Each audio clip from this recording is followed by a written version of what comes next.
Hola, mi nombre es Ana María Reyes Lor.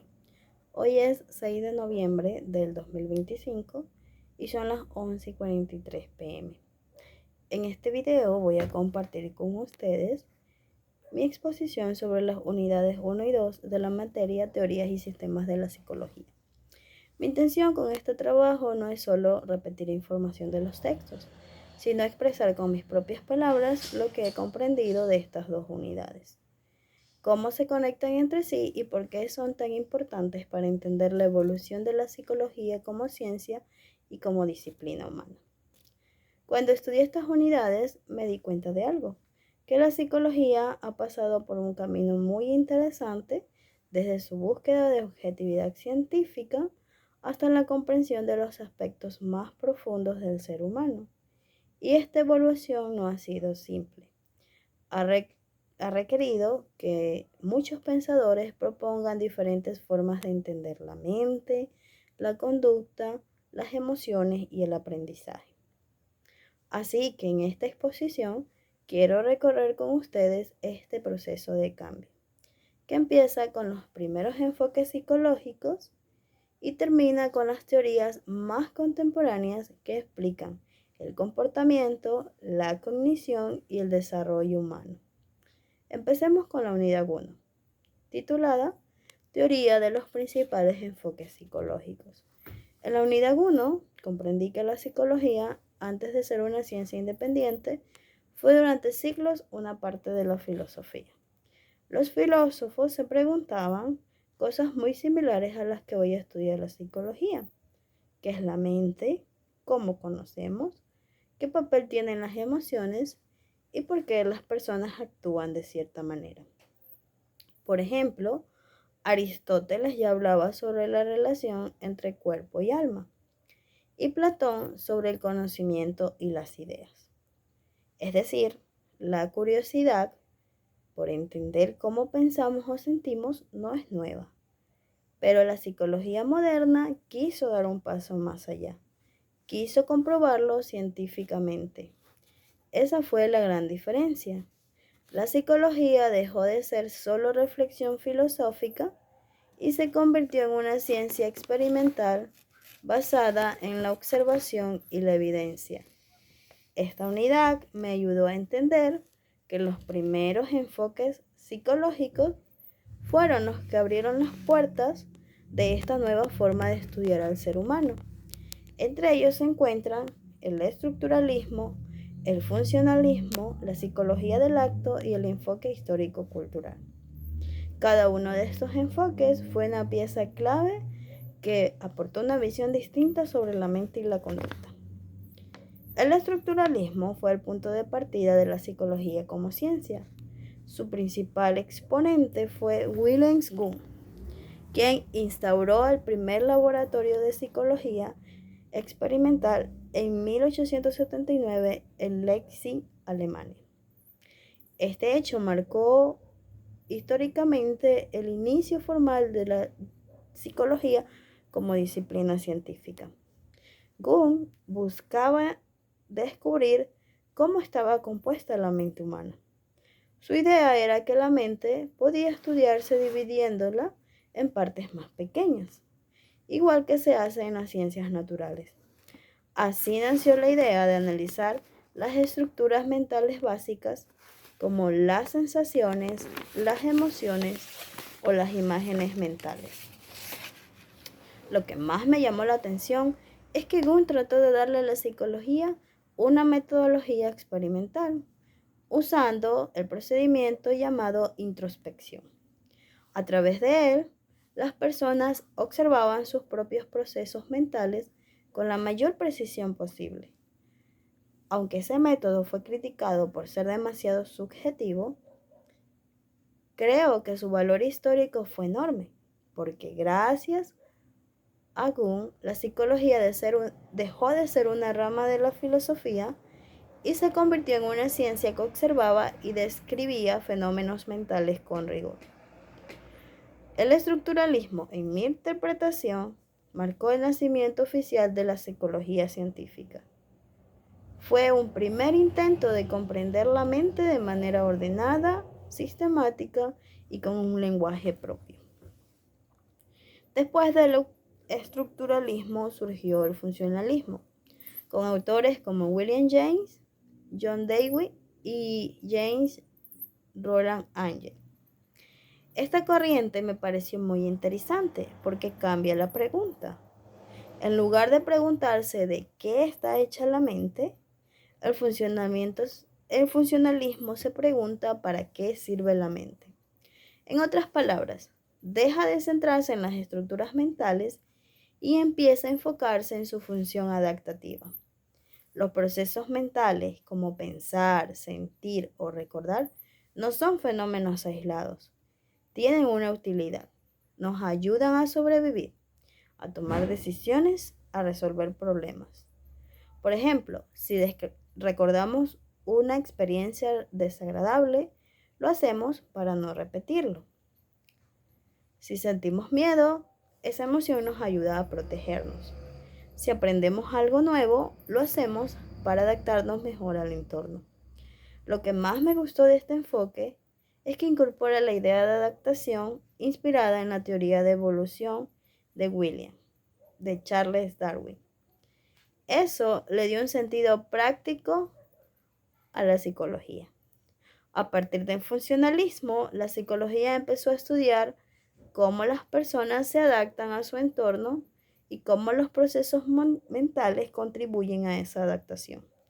Para mí, el funcionalismo representó una transición hacia una psicología más aplicada, más cercana a la vida real. Mostró que la mente no es solo algo que se estudia, sino una herramienta viva que usamos cada día para interactuar con el mundo que nos rodea. La siguiente corriente fue la psicología del acto, desarrollada por Franz Brentano. Este propuso una visión diferente de la mente. Para él, la conciencia no debía analizarse como si estuviera formada por partes separadas, sino como actos mentales que siempre están dirigidos hacia algo. Esta idea de la intencionalidad me pareció clave. Significa que toda experiencia mental, como pensar, recordar o imaginar, tiene un propósito. Por ejemplo, no solo recordamos, sino que recordamos algo, un momento, una persona, una situación. No solo deseamos, sino que deseamos algo específico. Este enfoque cambió mucho la forma de ver la mente. En lugar de entenderla como un espacio donde ocurren cosas, la mente pasó a verse como una actividad constante, orientada y con sentido. A mí me ayudó a comprender que el ser humano no solo reacciona, sino que se dirige su mente hacia fines concretos. Pensar, entonces, no es algo pasivo, sino una acción con dirección y propósito. El último enfoque de esta unidad es el enfoque histórico-cultural, desarrollado por Lev Vygotsky. Este enfoque me pareció uno de los más completos, porque incorpora la dimensión social y cultural del ser humano. Vygotsky sostenía que el desarrollo psicológico no ocurre de manera aislada, sino dentro de un contexto social donde el lenguaje, la cultura y la interacción con los demás son fundamentales. Por ejemplo, cuando un niño aprende a hablar, lo hace escuchando y repitiendo las palabras que usa en su entorno. Su aprendizaje no surge solo de su mente, sino de la relación que tiene con las personas que lo rodean. Vygotsky introdujo el concepto de zona de desarrollo próximo, que representa la diferencia entre lo que una persona puede hacer sola y lo que puede hacer con ayuda. Esa idea me hizo pensar en cómo todos, sin importar la edad, aprendemos mejor cuando alguien nos guía o nos ayuda. El enfoque histórico-cultural nos enseña que el aprendizaje y el desarrollo son procesos colectivos. Nuestra mente se forma en la interacción, en el diálogo, en la cultura. Creo que este enfoque le dio a la psicología un sentido profundamente humano, porque reconoce que las personas crecemos dentro de una sociedad que nos forma y nos transforma. En conclusión, la unidad 1 me permitió ver que la psicología tiene raíces diversas. Cada enfoque aportó algo distinto. El estructuralismo dio un método, el funcionalismo una finalidad, la psicología del acto una intención y el enfoque histórico-cultural un contexto social. En conjunto, estas corrientes sentaron las bases de la psicología moderna que luego se desarrollaría en direcciones mucho más amplias. Unidad 2. El psicoanálisis y las teorías contemporáneas. En la unidad 2, la psicología da un paso más profundo. Aquí ya no se trata solo de observar lo que se ve o se mide, sino de entender lo que ocurre en lo más interno del ser humano, los pensamientos, las emociones, los deseos y la forma en que aprendemos.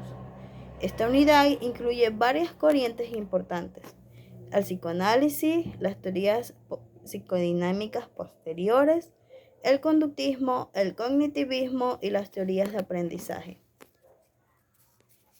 Cada una tiene su manera particular de entender al ser humano, pero todas contribuyen a formar una visión más completa de la mente y la conducta. Psicoanálisis. Fundada por Sigmund Freud, fue una revolución en la psicología. Freud propuso que gran parte de lo que hacemos y sentimos no es consciente, sino que está motivado por impulsos y deseos reprimidos. Dividió la personalidad en tres partes: el ello, que busca el placer inmediato como cuando una persona actúa por impulso sin pensar en las consecuencias; el yo, que intenta equilibrar esos impulsos con la realidad, por ejemplo, cuando decidimos esperar el momento adecuado para decir algo; y el superyo, que representa la moral y las normas sociales, como esa voz interna que nos dice si algo está bien o mal. Freud también explicó los mecanismos de defensa, como la reprensión o la negación, que usamos inconscientemente para protegernos del dolor emocional. En mi interpretación, lo más valioso del psicoanálisis es que nos invita a mirar dentro de nosotros, a reconocer que hay fuerzas internas que influyen en nuestro comportamiento, aunque no siempre las comprendamos del todo. Teorías psicodinámicas posteriores. Después de Freud, varios autores continuaron su legado con nuevas ideas. Carl Jung habló del inconsciente colectivo, una especie de memoria compartida por toda la humanidad. Por ejemplo, por eso diferentes culturas comparten símbolos similares, como la figura del héroe o de la madre protectora. Alfred Adler introdujo el concepto de sentimiento de inferioridad, explicando que las personas buscan superar sus debilidades para sentirse valiosas. Karen Horney explicó que la ansiedad básica surge cuando no recibimos afecto ni seguridad, y que esa carencia puede hacernos buscar aprobación o alejarnos de los demás. Erich Fromm dijo que el ser humano busca amor y libertad, pero muchas veces se pierde en una sociedad materialista que lo hace sentir vacío. Al estudiar estos autores, entendí que la psicología no solo se trata de resolver conflictos, sino también de comprender nuestras motivaciones más profundas, nuestras luchas internas y nuestras necesidades de conexión humana. Más adelante surge el conductismo, representado por John B. Watson y B. F. Skinner. Esta corriente transformó la psicología en una ciencia más empírica, centrada en el comportamiento observable. Los conductistas pensaban que la mente no podía estudiarse directamente, así que se enfocaron en las respuestas que las personas dan ante los estímulos del ambiente. Por ejemplo, Skinner demostró que si una conducta se recompensa, tiende a repetirse. Eso se aplica cuando un estudiante estudia más porque recibe elogios o buenas calificaciones. Me pareció un enfoque más técnico, pero muy útil, porque permitió aplicar la psicología en contextos como la educación y la terapia. El conductismo, aunque limitado en cuanto a la comprensión interna del ser humano, aportó una base experimental sólida para estudiar el aprendizaje y la conducta de forma objetiva. Cognitivismo. Con el tiempo, el cognitivismo vino a equilibrar lo que el conductismo había dejado fuera. Esta corriente, desarrollada por autores como James Piaget, Jerome Brunet y Ulrich Neisser, se centra en los procesos mentales, cómo percibimos, recordamos, pensamos y resolvemos problemas. El cognitivismo considera que la mente funciona como un sistema que procesa información, organiza los datos del entorno y genera respuestas adaptativas. Por ejemplo, cuando aprendemos algo nuevo, no solo repetimos información, la interpretamos, la relacionamos con lo que ya sabemos y la guardamos en nuestra memoria. Personalmente pienso que el cognitivismo devolvió a la psicología su interés por la mente como algo activo, que interpreta y transforma la realidad.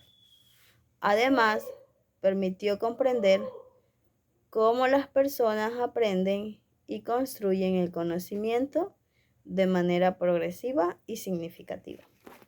Teorías del aprendizaje. Las teorías del aprendizaje integran muchas de las ideas anteriores. Estas ideas explican cómo adquirimos y modificamos nuestro conocimiento y comportamiento a lo largo de la vida. Por ejemplo, el aprendizaje clásico, propuesto por Iván Pavlov, mostró cómo un estímulo neutro puede asociarse a una respuesta, como cuando una persona reacciona ante un sonido porque lo relaciona con algo que le pasó. El aprendizaje operante de Skinner se basa en la consecuencia. Si algo tiene un resultado positivo, se repite. Y el aprendizaje social de Albert Bandura muestra que aprendemos observando e imitando, como cuando los niños copian conductas de los adultos. Lo importante que entendí es que el aprendizaje no ocurre solo por repetición, sino también gracias a los procesos internos de comprensión y reflexión. Aprender implica cambiar la forma en que pensamos y percibimos el mundo. Conclusión de la unidad 2. La unidad 2 me permitió entender que la psicología no solo estudia lo que hacemos, sino también lo que sentimos y lo que pensamos. El psicoanálisis nos mostró la profundidad del inconsciente.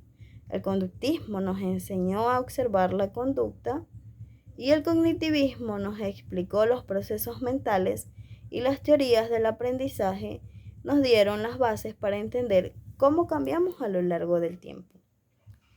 Todas estas corrientes juntas me ayudaron a comprender que la psicología es una ciencia compleja, que une lo visible y lo invisible, lo racional y lo irracional. Para finalizar, tanto la unidad 1 como la unidad 2 reflejan la evolución de la psicología como disciplina científica y humana. La primera unidad nos mostró sus raíces teóricas, sus primeros pasos y sus intentos por definir qué es la mente. La segunda nos llevó a explorar el inconsciente, la conducta, el pensamiento y el aprendizaje, dándole a la psicología una visión mucho más amplia. Después de estudiar ambas, me queda claro que la psicología no se trata solo de teorías, sino de entender al ser humano en toda su complejidad como un ser que siente, piensa, aprende y vive en sociedad. Muchas gracias por su atención.